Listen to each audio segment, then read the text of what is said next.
ಬೆಂಗಳೂರಿನ KP Agrahara inspector Govindaraju trap ಪ್ರಕರಣಕ್ಕೆ ಸಂಬಂಧಿಸಿದಂತೆ ಹೊಸ ತಿರುವು ಸಿಕ್ಕಿದೆ. ಟ್ರ್ಯಾಪ್ ಕಾರ್ಯಾಚರಣೆ ವೇಳೆ ಲೋಕಾಯುಕ್ತ ಪೊಲೀಸರು ನಿಯಮಗಳನ್ನು ಉಲ್ಲಂಘಿಸಿದ್ದಾರೆ ಎಂದು ಆರೋಪಿಸಿ ವಕೀಲ ಪ್ರಶಾಂತ್ ಮೆಹ್ತಲ್ ಲೋಕಾಯುಕ್ತಕ್ಕೆ ದೂರು ಸಲ್ಲಿಸಿದ್ದಾರೆ. ಟ್ರ್ಯಾಪ್ ಕಾರ್ಯಾಚರಣೆ ವೇಳೆ ನಿಯಮಗಳನ್ನು ಮೀರಿ ವಿಡಿಯೋ ಚಿತ್ರೀಕರಿಸಿ ವೈರಲ್ ಮಾಡಿದ್ದಕ್ಕೆ ಲೋಕಾಯುಕ್ತ ಪೊಲೀಸರ ವಿರುದ್ಧ ದೂರು ದಾಖಲಾಗಿದೆ. ಲಂಚ ಮುಕ್ತ ಸಮಾಜ ನಿರ್ಮಾಣಕ್ಕೆ ಲೋಕಾಯುಕ್ತರು ಮಾಡುತ್ತಿರುವ ಕೆಲಸ ಶ್ಲಾಘನೀಯ.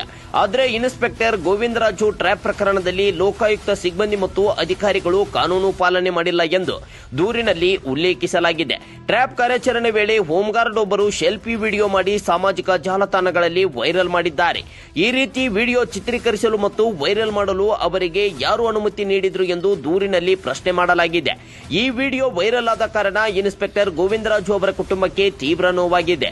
ಅವರ ಮಕ್ಕಳು ಶಾಲೆಗೆ ಹೋಗಲು ಸಹ ಸಾಧ್ಯವಾಗುತ್ತಿಲ್ಲ ಎಂದು ದೂರಿನಲ್ಲಿ ತಿಳಿಸಲಾಗಿದೆ. ಈ ಘಟನೆಯಿಂದಾಗಿ ಗೋವಿಂದರಾಜು ಅವರು ಲೋಕಾಯುಕ್ತ ಪೊಲೀಸರ ವಿರುದ್ಧ ಮಾನನಷ್ಟ ಮೊಕದ್ದಮೆ ಹೂಡಲು ಚಿಂತಿಸಿದ್ದಾರೆ ಎಂದು ವಕೀಲ ಪ್ರಶಾಂತ್ ಮೆಹ್ತಲ್ ಹೇಳಿದ್ದಾರೆ. ಈ ಕುರಿತು ಲೋಕಾಯುಕ್ತ ಪೊಲೀಸರು ಸಮಗ್ರ ತನಿಖೆ ನಡೆಸುವಂತೆ ತಮ್ಮ ದೂರಿನಲ್ಲಿ ಆಗ್ರಹ ವ್ಯಕ್ತಪಡಿಸಿದ್ದಾರೆ. ನೋಡಿ, 29ನೇ ತಾರೀಕು ಲೋಕಾಯುಕ್ತದವರು ಕೆಪಿ ಅಗ್ರಹಾರ ಇನ್ಸ್ಪೆಕ್ಟರ್ ಗೋವಿಂದರಾಜ್ ಅವರನ್ನ ರೇಡ್ ಮಾಡ್ತಾರೆ. So we appreciate it. ಯಾಕೆಂತಂದ್ರೆ ಲಂಚ ಮುಕ್ತ ಸಮಾಜ ಆಗ್ಬೇಕು. ಸೊ ಅವ್ರು ಮಾಡಿರೋ it's a commendable job. But ಆದ್ರೆ ಮಾಡಿರೋ ವಿಧಾನ ತಪ್ಪು. ಸುಮಾರು ವೈಲೇಷನ್ಸ್ ಇದೆ. ನೋಡಿ, article 21 of the Indian constitution, right to dignity, ಅದು ವೈಲೇಟ್ ಆಗಿದೆ. ಸುಪ್ರೀಂ ಕೋರ್ಟ್ ಗೈಡ್ಲೈನ್ಸ್ ವೈಲೇಟ್ ಆಗಿದೆ. ಆಮೇಲೆ ಕೋಟ್ಪಾ ಆಕ್ಟ್ ವೈಲೇಟ್ ಆಗಿದೆ.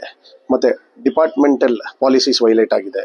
ಮತ್ತೆ ಪೊಲೀಸ್ ಮ್ಯಾನ್ಯುಯಲ್ ಪ್ರೋಟೋಕಾಲ್ಸ್ ವೈಲೇಟ್ ಆಗಿದೆ. ನೋಡಿ, ಇವರ ಮೇಲೆ ರೇಡ್ ಮಾಡಿರೋದು ಕರೆಕ್ಟ್. ಆದ್ರೆ ಇವರ ಒಬ್ಬ ಸಿಬ್ಬಂದಿ ಸೆಲ್ಫಿ ತಗೊಳ್ತಾನೆ, ಮತ್ತೆ ಪ್ರೈವೇಟ್ ಮೊಬೈಲ್ ಅಲ್ಲಿ ವಿಡಿಯೋ ರೆಕಾರ್ಡಿಂಗ್ ಮಾಡ್ತಾನೆ. ಇದು ಮಾಡಿಬಿಟ್ಟು ಇವನು ಸೋಷಿಯಲ್ ಮೀಡಿಯಾದಲ್ಲಿ ಅಪ್ಲೋಡ್ ಮಾಡ್ತಾನೆ. ಇದು ಎಲ್ಲಿವರೆಗೆ ಕರೆಕ್ಟ್? ಸರಿ, ಸೋಷಿಯಲ್ ಮೀಡಿಯಾದಲ್ಲಿ ಅಪ್ಲೋಡ್ ಮಾಡಿದಾಗ ಏನಾಗುತ್ತೆ, ಇವನಿಗೆ ಪನಿಷ್ಮೆಂಟ್, ಗೋವಿಂದರಾಜ್ ಪನಿಷ್ಮೆಂಟ್ ಆಗೋದು ಓಕೆ. ಬಟ್ ಅವನ ಎಕ್ಸ್ಟೆಂಡೆಡ್ ಫ್ಯಾಮಿಲಿ, ಅವನ ವೈಫ್, ಮಕ್ಕಳು, ಪೇರೆಂಟ್ಸ್ ಎಲ್ರಿಗೂ ಮೆಂಟಲ್ ಟ್ರಾಮಾ ಮತ್ತೆ ಸ್ಟ್ರೆಸ್ ಅಲ್ಲಿ ಅನುಭವಿಸೋದು ಅದು ತಪ್ಪು. ಮತ್ತೆ supreme court guidelines very clear cut ಇದೆ. ಯಾರೇ ಒಬ್ಬ ಅಪರಾಧಿನ, ಅಕ್ಯೂಸ್ಡ್ನ ಇವರು ಮೀಡಿಯಾದಲ್ಲಿ ಪರೇಡ್ ಮಾಡಬೇಕಾದ್ರೆ ಮುಖ ಕವರ್ ಆಗಿರ್ಬೇಕು, ಇಲ್ಲ ಅವರ ಫೇಸ್ ಬ್ಲರ್ ಆಗ್ಬೇಕು. ಇದನ್ನ ಇವ್ರು ಮಾಡಿಲ್ಲ. ಮತ್ತೆ ಇನ್ನೊಂದು ವಿಚಾರ ಏನು ಅಂತಂದ್ರೆ, ಇವರು ಈ ಸಲ್ಮಾನ್ ಅನ್ನೋ is a home guard cum driver ಒಬ್ಬ ಇನ್ಸ್ಪೆಕ್ಟರ್ಗೆ. ಇವನ ಪ್ರೈವೇಟ್ ಮೊಬೈಲ್ ಅಲ್ಲಿ ಇವನಿಗೆ ವಿಡಿಯೋ ಮಾಡೋದು ಯಾರ ಅಧಿಕಾರ ಕೊಟ್ಟರು? ಒಂದು. ಎರಡನೇದು, smoking is banned in public. ಅಲ್ಲೊಬ್ಬ ಅಧಿಕಾರಿ ಸಿಗರೇಟ್ ಸೇರಿಕೊಂಡು ಹೋಗಿ ಈ ಯೂನಿಫಾರ್ಮ್ ಹಾಕಿರೋ ಇನ್ಸ್ಪೆಕ್ಟರ್ ಹಿಡಿತಾನೆ. ಆಯ್ತರ. ಸೊ ಇಟ್ ಈಸ್ ಅದು ಇದು ಸಿಗರೇಟ್ ಬಂದು ಬ್ಯಾನ್ ಮಾಡಿದ್ದಾರೆ ಎಂಟೈರ್ ಕರ್ನಾಟಕದಲ್ಲಿ. ಅದು ಕೋಟ್ಪಾ ಆಕ್ಟ್ ವೈಲೇಟ್ ಆಗಿದೆ. ಮತ್ತೆ ಪ್ರೊಫೆಷನಲ್ ಮಿಸ್ಕಾಂಡಕ್ಟ್ ಇದ್ರ ಮೇಲೆ ನಾವು ಲೋಕಾಯುಕ್ತರವರಿಗೆ ಒಂದು ಲೆಟರ್ ಬರೆದಿದ್ದೀವಿ. ಏನಂತ ಹೇಳಿ, ಮಾಡಿರೋದು ಅಪ್ರಿಶಿಯೇಟ್ ಮಾಡ್ತೀವಿ, ಬಟ್ ಮಾಡಿರೋ ವಿಧಾನ ಸರಿಯಲ್ಲ. ಸೊ ಅದ್ರ ಮೇಲೆ ಒಂದು ಎನ್ಕ್ವೈರಿ ಮಾಡಬೇಕು ಅಂತ ಹೇಳಿ. ಏನಂತ ಹೇಳಿದ್ರೆ, ಈ ಬಿಎನ್ಎಸ್ ಬಂದ್ಮೇಲೆ ಮಾಜರಾಗಬೇಕು, ವಿಡಿಯೋ ಮಾಜರಾಗಬೇಕು. ನೀವು ಅರೆಸ್ಟ್ ಮಾಡೋದು ಏನೇನ್ ಮಾಡ್ತಾರೆ ಎಲ್ಲ ಮಾಜರಾಗಬೇಕು ಅಂತ ವಿಡಿಯೋ ಮಾಡ್ಕೊಂಡು ಹೇಳ್ತಾರೆ. ಆ ವಿಡಿಯೋ ಇರ್ಬೋದಾಯ್ತು. ನೋಡಿ, ವಿಡಿಯೋ ಮಾಡೋದು ಕರೆಕ್ಟ್, ಬಿಎನ್ಎಸ್ ಅಲ್ಲಿ ಇದೆ.